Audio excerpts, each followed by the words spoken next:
Buenas tardes, profesor. A continuación, procederé con la explicación de la creación de la base de datos BD pedidos CARSA. Primero procederemos a usar el comando useMaster.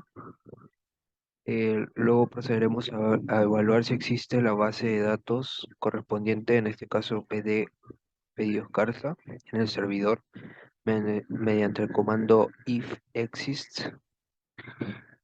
Ponemos el comando select name from system databases where name. Indicamos el número, la denominación de la base de datos. Begin como respuesta. Eliminamos si existe una base de datos anterior para que no haya una duplicidad de información o reescribir en la misma base de datos. Como lo comenzaremos de nuevo, procederemos a ejecutar este comando. Luego, imprimirá el mensaje sea procede a eliminar la base de datos BD CARS. Por caso contrario, crearemos, si no existe, en caso contrario, crearemos la base de datos BD pedidos CARSA o con los siguientes parámetros, ¿no? Primero crearemos el archivo MDF, que es para los datos, con los parámetros de tamaño 560 megabytes, tamaño máximo de 717 megabytes y con un incremento de 35 megabytes. También crearemos la carpeta archivo lógico.ldf,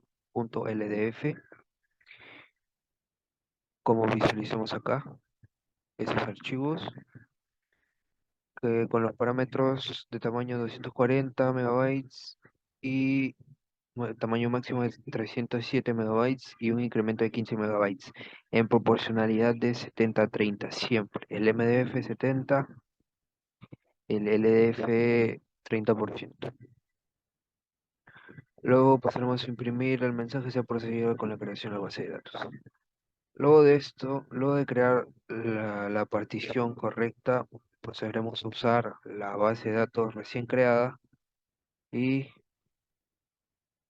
lo verificaremos con el comando sp help field. Acá podemos ver que se han creado los dos archivos de manera correcta. Luego procederemos a crear las tablas. Crearemos la tabla de departamento con sus respectivos atributos y su tipo de dato y la restricción correspondiente, ¿no? Si es not null, null, etcétera. En departamento, después de la creación de cada tabla, procederemos a definir sus llaves primarias. En este caso podemos ver mediante comando alter table at constraint primary key. En la tabla de departamento definimos que su llave primaria será el atributo cocktep tipo de dato char2 con la restricción non null.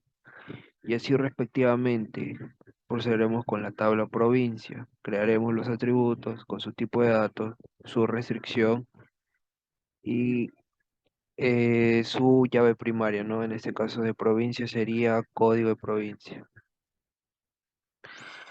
Y así pasaremos con distrito, C postal, nacionalidad,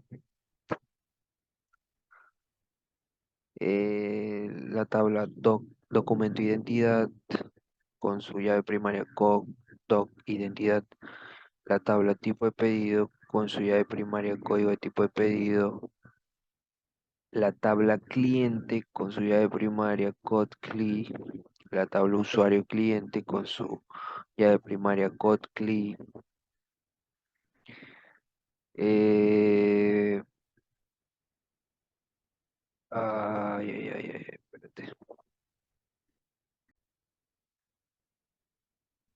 Podemos ver que el usuario cliente, que la tabla usuario cliente cuenta como llave primaria a cli, la cual a su vez es llave primaria de la tabla cliente.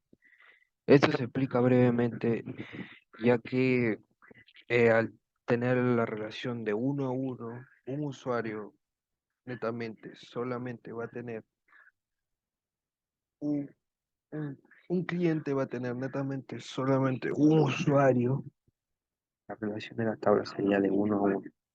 Así que lo instauramos acá como llave primaria, pero a su vez también es una llave foránea, con los siguientes atributos, ¿no? Código de usuario, tipo de carácter. Tener en cuenta que si vamos a instaurar una llave foránea en otra tabla, esta debe contar con los mismos parámetros, es decir, y las mismas restricciones, es decir, deben tener el mismo tipo de dato y las mismas restricciones.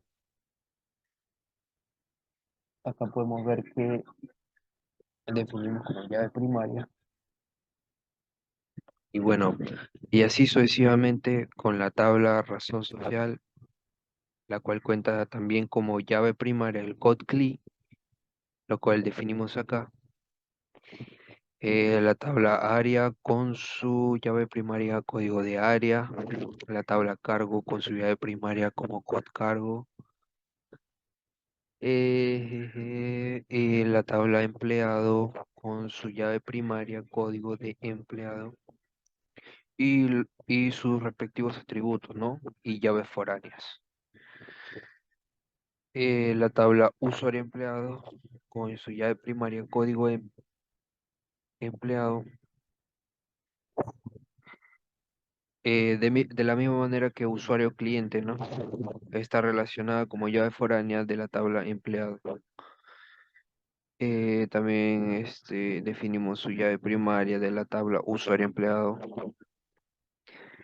Creamos la tabla marca con su llave primaria código de marca.